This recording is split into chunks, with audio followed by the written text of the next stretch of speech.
our series of In the Trenches conversations with the true heart of the music business, the members of the band. Today we're talking via Skype with David Levita. David has a musical history spanning over 20 years and includes session work on thousands of recordings, movie soundtracks, and certainly thousands of live performances. Hi, David, and thanks for letting us join you in the trenches. Right on. To begin, will you tell us a little about yourself? About myself. How you doing, Rick, anyway? Let's see. I've been playing guitar since I'm about 17 years old. I started quite late. I grew up in New York City, in Harlem, and I began playing guitar because a good friend of mine, a best friend of mine at the time, was a drummer and was in a band. He's a great drummer. He still plays drums, professional musician. And he was always practicing drums in his room. And I basically caught the music bug through hanging out with him all the time. And, I went to music school for about a year. Then I got offered a gig in Barbados playing calypso and reggae. So I took off because school cost a lot of money. I had taken out one student loan for the 1 year of school that I did end up going to, and I got offered a job, so I took it. Now my path to working all the time as a musician was not quite that simple, because after that job ended, it took me a long time to find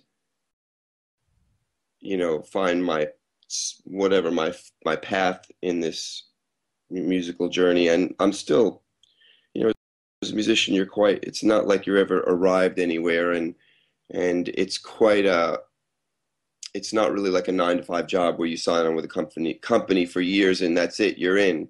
You're always looking for work, you're always kind of, trying to improve yourself, and there's no guarantees of anything. So, but having said that, when you live in a city for a long time, hopefully you can establish some connections with people, because the music business is really about making connections with people. There's no agent as such, really, in general, in most facets of music, in most genres of music, I should say, that's going to put your name out and going to get you work. It's all about musicians and producers and word of mouth and connections you make with people. To do that, you kind of have to stay in one place for any length of time to establish those connections. And so, what got you to settle in L.A.? Well, I had been living in London. I moved to England in my 20s to form a band with a friend of mine who I had actually met in music school and who I had played with in Barbados. He's a French cat, great drummer and a singer, and we formed a band together. We were really into the Police, and we formed a trio. And when I was living in London, I was playing on the street for a few years for money. And from doing that, when we started to do gigs, a lot of people would come to our shows because a lot of people would come just see me play on the street. And so we kind of had a built-in fan base. And so there was a little buzz, and we managed to get a record deal. And the person that signed us was Miles Copeland, the brother of Stuart Copeland of the Police.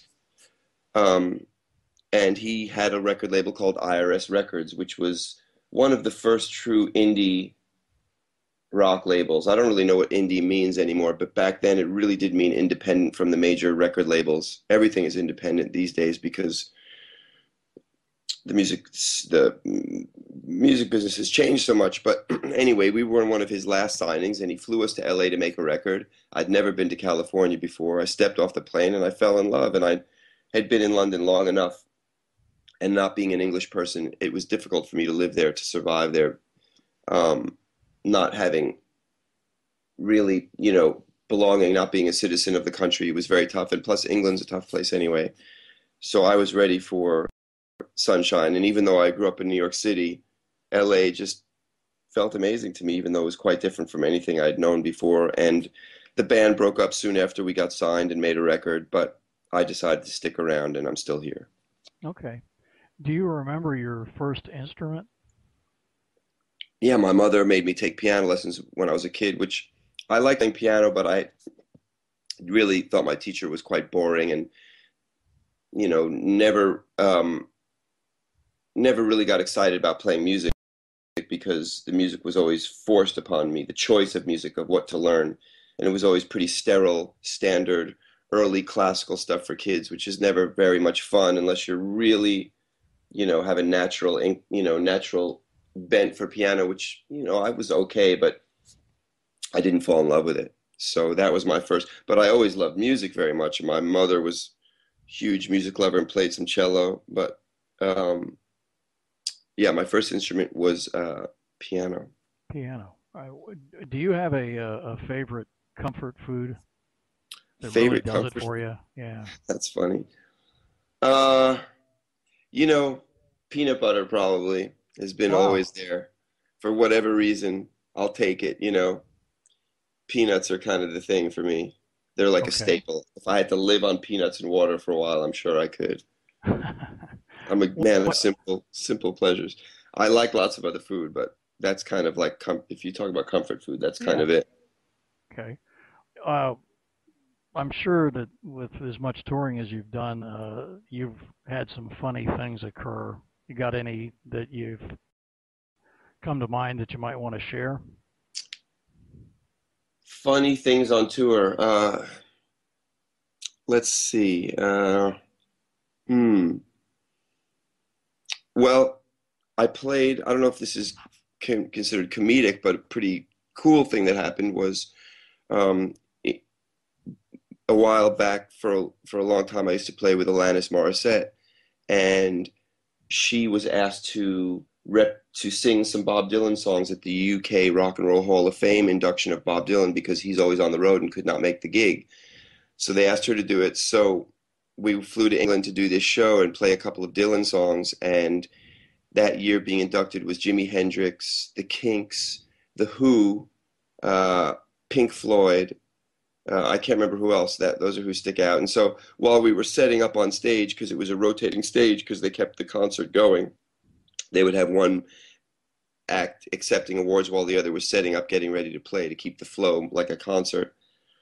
Pete Townsend was setting up, and we made eye contact. And then when he was giving his acceptance speech for the Who, we were still kind of setting up, and he said how great it was to be surrounded by all these fabulous, artists and musicians. And he looked over and gave a head nod to me and kept on with his speech. And I was like, wow, Pete Townsend just looked over my way. That's Um, cool. and Yeah. playing and looking down in the audience and seeing Brian May and David Gilmour, pretty amazing. That was pretty mind blowing. I was about as nervous as I've ever been on stage. Alanis pulled it off, but she's she's got pretty great case, and she's got steel nerves, and she doesn't really get scared. She just does her thing. So Do you remember your first recording session and what it was like? yeah, I remember my first real recording session was well, my first recording session, I got booted off the session because I didn't know what to do. They were asking me to do something, and I didn't really understand that they wanted something so specific, and I didn't really know how to achieve it. And I had been recommended by a friend of mine for this session, and I was ill prepared, just mentally. I think I had no clue, and that was a real blow, and it really shook me. And but a few months later, within a year, I got asked to do another record. I got recommended somehow for another recording session for this band called Five for Fighting, and I showed up, and they asked me to play some stuff, and this time I just decided to. There was a lot more freedom in this session. They just asked me to kind of play what I felt, and I went for it, and they loved it, and they asked me back, and that was the first record I ever got to play on, and that gave me a lot of, that was really quite a big sense of joy when I finished the take and the producer looked up and said that was great, and we carried forth, and then it turned into more of a back and forth kind of creative situation where they would ask me for something, and since I wasn't so freaked out and scared, I was able to kind of keep it together. but I will say the person that really gave me my the most confidence for me in terms of recording was a guy named Kevin Gilbert, who had a band called Toy Matinee for a while, and then started another band called Caviar with a K, with a great LA session drummer named Brian McLeod. And a friend of mine, Susie Davis, invited me over to their studio to work with them, and I recorded with them. And that recording went like this. I went into the room to set up my guitar, and I was making a bunch of noise. And when I came out, Kevin and Brian looked at me and they were like, "Great, that's it, you're done." And I said, "What?"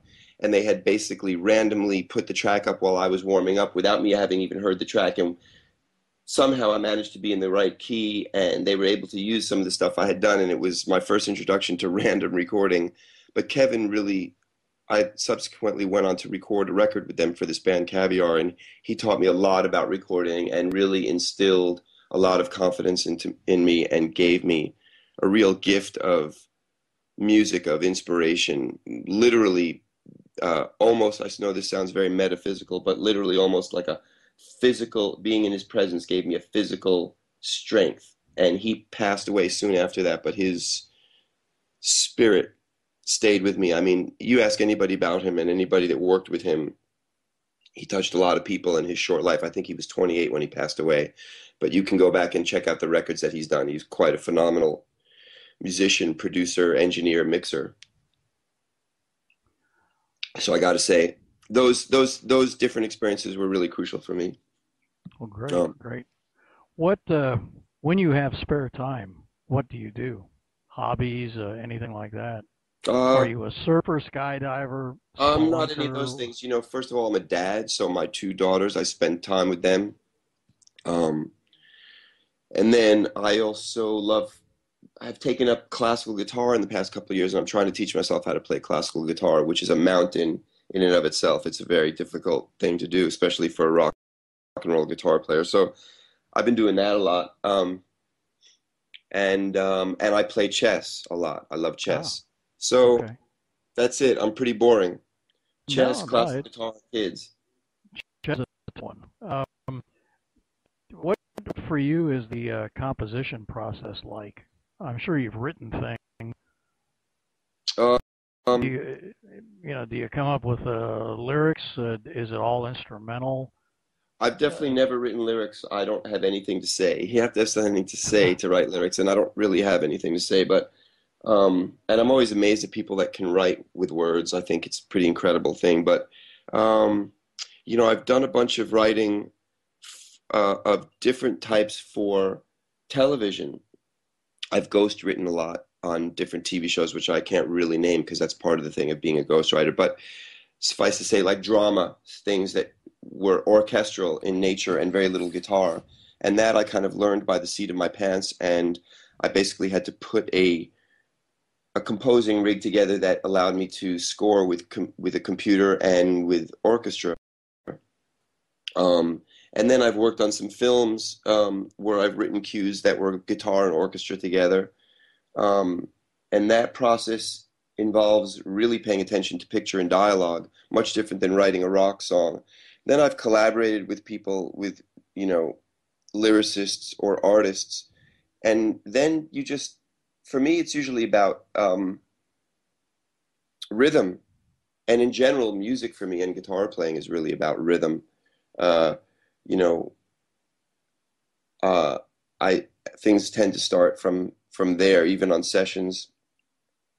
Which when you're playing guitar on sessions, you're sort of composing a guitar part if you want to be, kind of technical about it. And that usually comes from me hearing rhythm as much as I'm hearing melody. It's feeling a phrase. And the first and only real guitar teacher I had, who only gave me about two lessons, but when I was 17, he was the guitar player in the band that uh, of my friend the drummer, told me that guitar was a rhythm instrument when I first asked him to show me stuff on guitar, and it kind of stuck with me. But it seemed to make sense to me also. It wasn't something that seemed foreign to me when he said it. And so composition for me is a lot about rhythm. And, so if you can find something rhythmically that makes you feel something or move, a lot of things can follow from that. if you could jam with anyone, alive or not, Who do you think it would be? Uh, you know, that's a real tough one. I'd love to sit in a, I'd love to. I've gotten to witness some amazing musicians in my time. I never got to see Hendrix play live. I'd love to see him play. As far as me jamming with anybody, it's always drummers that that I get off on the most. I did get to play briefly with Stuart Copeland once, which was amazing. Um, and you know, I would have loved to have gotten to play with Mitch Mitchell, Hmm. just because Okay. I listened to him play on so many recordings, and also with there's so many drummers, Buddy Miles,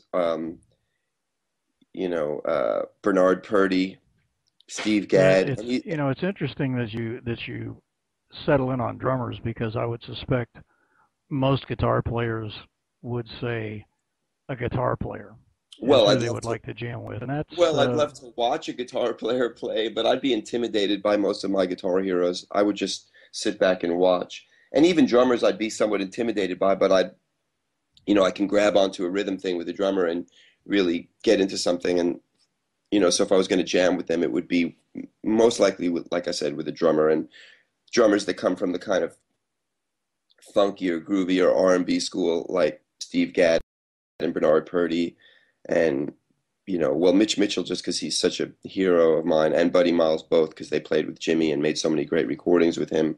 Um, and not being a jazz musician, I wouldn't really name any of the great jazz drummers, although God knows I'm a big fan. well, that's great. Do you happen to have a dream car or a dream motorcycle or Huh. No, dream guitar. okay, You know, okay, I'd love to have, a 50s Strat and a 50s Burst would be amazing. I've got a 66 Strat that's pretty great, so I can't really ask for more. But uh, a dream car or dream motorcycle, that's tough. Yes, a 60s Jaguar F Series. I think they're one of the most beautiful cars ever made. And they're okay. just gorgeous, and they're super classy, and they're just an amazing design. So I think if it was a car, it would be a 60s Jaguar. Those How, beautiful long-bodied things. yeah, yeah, yeah. Uh, how did you get your current gig with McGraw? Um, Again, word of mouth. The bass player that's in Tim's band now, named Paul Bushnell, is a great LA session musician. Played on many records, everybody from Elton John to, I don't know, too many to think of. I knew him from LA, and we were on tour together with a very famous French artist for a summer. It was a strange gig where we were basically in a French band for a summer, which was really fun, with this woman named Mylène Farmer, who's kind of the Madonna of France. And he had recommended me to Byron Gallimore, who is a producer in Nashville who's produced Tim's last bunch of records. In fact, most of Tim's records, if not all, co-produced with Tim. And he recommended me for a recording session with him about 7 years ago. And my phone rang. I was in Switzerland.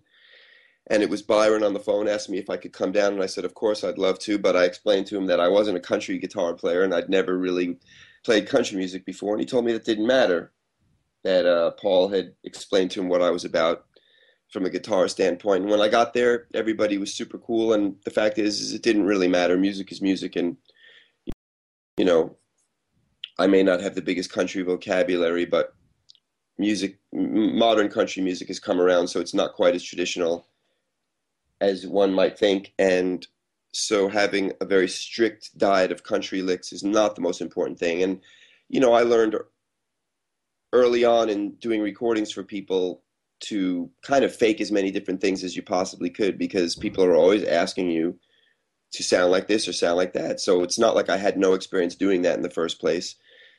And that record turned out great. Tim had at least one number one on that record, which was my first time ever playing on a number one record.